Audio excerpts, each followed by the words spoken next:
Hey, yo, your boy Andy here, and finally, here's another episode of Andy's Comic Stash. And before I continue, there are 3 things I wanted to mention out. 1, I do apologize for lagging on the next video. I really don't have an excuse, honestly, but I'll try to do better on the consistency.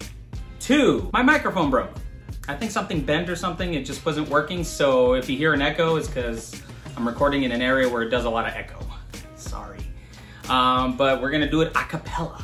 And 3, feel free to like this video, subscribe to my channel if you don't mind the last 2.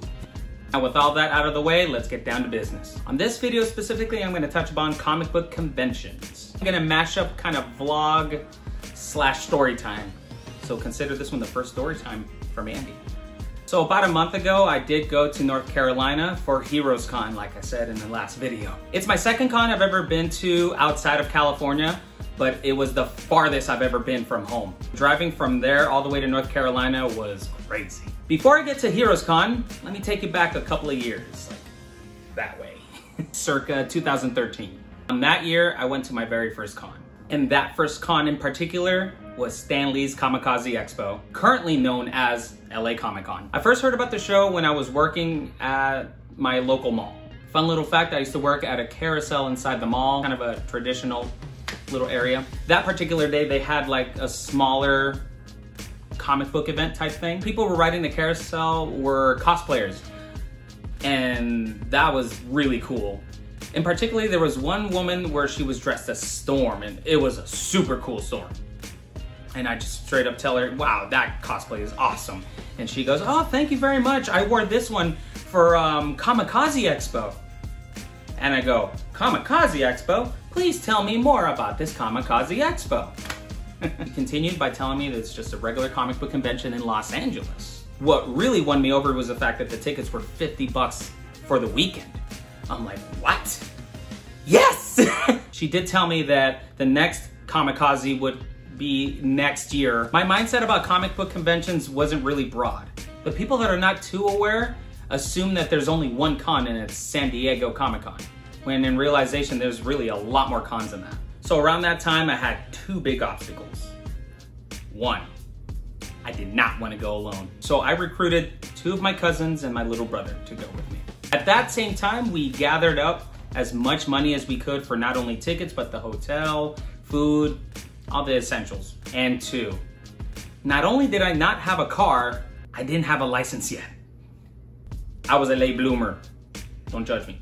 So the whole funny part was that we not only gathered the money, we bought our tickets, we got the hotel that was close by to the Los Angeles Convention Center, but no car or license. I didn't even get my license or a car until 3 months before the show would start. And even then, I was only driving 20 minutes out from home and back, to and from. That's it. But the pure thought of what that show was gonna entail, just, I didn't care. I also specifically remember going onto Instagram. I think I was pretty fresh in that app at the time, attacking all the hashtags, talking to all the people that went to last year's con. I was discovering also that it was like a separate pay that you have to pay for to get autographs and photos and stuff like that. I was trying to get familiar with what that was because I was gonna go to a trip. I was gonna drive. I was gonna be in charge of 3 other people in the car. So I really wanted to not only be careful, but be prepared. I still had the mindset of San Diego Comic-Con, even though I've never been to San Diego Comic-Con, but the mindset of that there's probably gonna be a lot of people. So it was the night before. I had my things packed.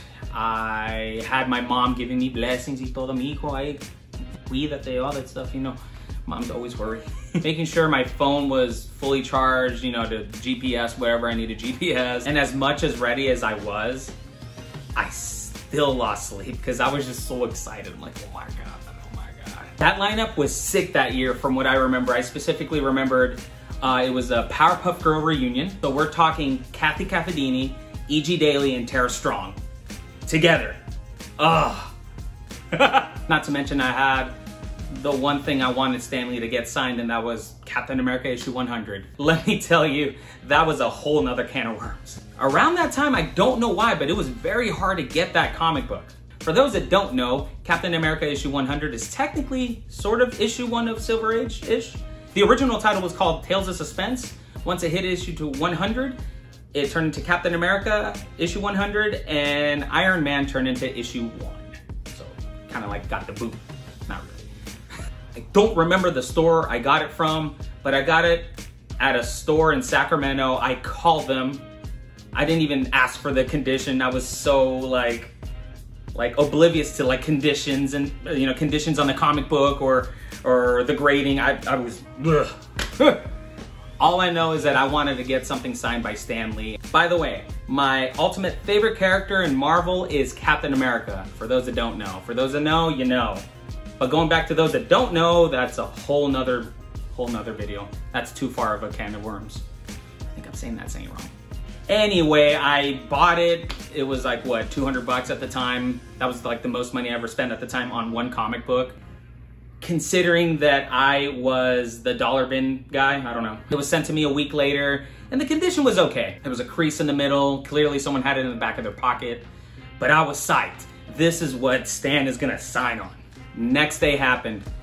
I tried getting a little bit more sleep, but I just couldn't. I was too excited. Around that time, I went to my cousin's house, and my little brother was with me. They were super stoked. We were gonna drive early in the morning, but we ended up driving at night, as God intended. We were packing our stuff in my little Chevy Aveo. I drove Chevy Aveo at the time, so it was a small little car, like, it was funny. I remember being on the road. We were driving past Kingsburg. For those that know the area of the valley in California, everyone to shut up in the car. Hey, shut up, guys. You see that exit? And everyone's looking. It's like, that is the farthest I've ever been. So from this point on, I have no idea. Yeah, everyone was tripping. To be fair, I've been to SoCal way too many times for my own good, but this would be my first time behind the wheel, not having like a parent with me or someone that knew how to drive. From that point on, we made it to the hotel in SoCal, specifically Bell Garden. We got to know our surroundings. We were planning out where we were gonna be, where we were gonna meet, who are the people that we were gonna see. Reason being, I remember now that year we only bought 1 day tickets, and it was the Saturday. So for those that don't know, Saturdays tend to be one of the biggest days for any con. And you think after planning, after driving, you think we'd be tired, we go to sleep until we wake up in the morning. No, we didn't sleep at all. We literally ran on 1 hour of sleep. That's horrible. That whole night, we just could not fathom the fact that we were gonna go meet the people we grew up watching or reading. The original plan was to wake up super early so we can be at least the first people in line. I think we were supposed to wake up around like 4:30, so we can make it to the con at 5-ish. Lo and behold, we slept an hour, like a miserable hour. And we did make it. We did make it to the line. We were, the 5th or 7th people in line. I failed to mention this too. That year was the year where I did a stupid little cosplay. I cosplayed as Captain America. Really, it was just a stupid shirt with a plastic mask and a little frisbee. I'm gonna put it right here. Stupid I look. But hey, good times, man. It was awesome. So I think it was it hit like 7 o'clock, maybe earlier.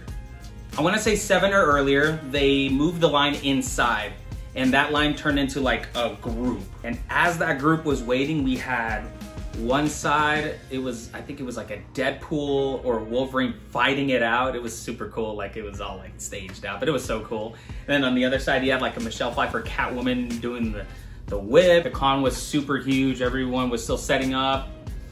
By the time I think it hit like around 8 o'clock, that whole crowd went inside and we all ran.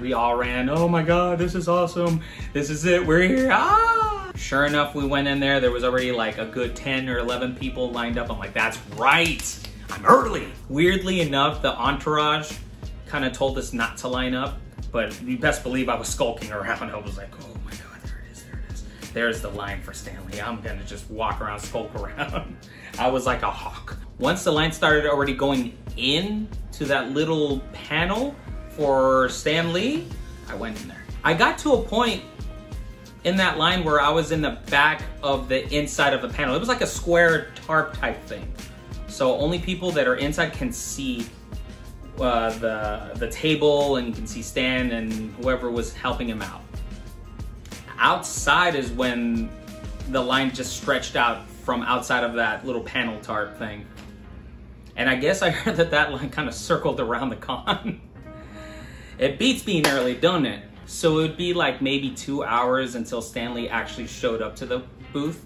We were all waiting. I was kind of noticing my neighbors, talking to people, making friends. I kind of started feeling like not as cool. I started noticing other people's stuff that they were gonna get signed, and I felt kind of bad what I was gonna get signed. The guy in front of me had a huge Captain America shield, which I took a photo with. I hope I still have it somewhere. Anyway, a huge Captain America shield, and it was real. It was metal, it was painted, glossed, all that stuff. Like it looked the real deal, and I held it. It was heavy as heck. Then I noticed 5 people ahead of me, there was this lady that had Uncanny X-Men issue 1 in the most pristine condition you can think of. It's so pretty. And I started noticing everyone else's cool stuff, and then I looked back at my copy of Captain America 100. I'm like, damn. As I mentioned earlier, that copy I bought wasn't in its best condition. It's not thrashed, but it definitely is not like a 5 or 4. It's gotta be like at least a 3, maybe 2, I'm not so sure. Once I started really kicking myself down, that's where I saw Stan the Man Lee coming out. Everyone was like, yeah. My impressions were pretty much the same thing too. First thing in my head was like, wow. Thank you very much for watching that first part of that video. I really don't mind putting like a 40 to almost an hour long video, but I feel like this channel is still a bit young for that. But hey, I could be wrong. Leave a comment below if you like 2-parter type videos or a whole hour-long type video.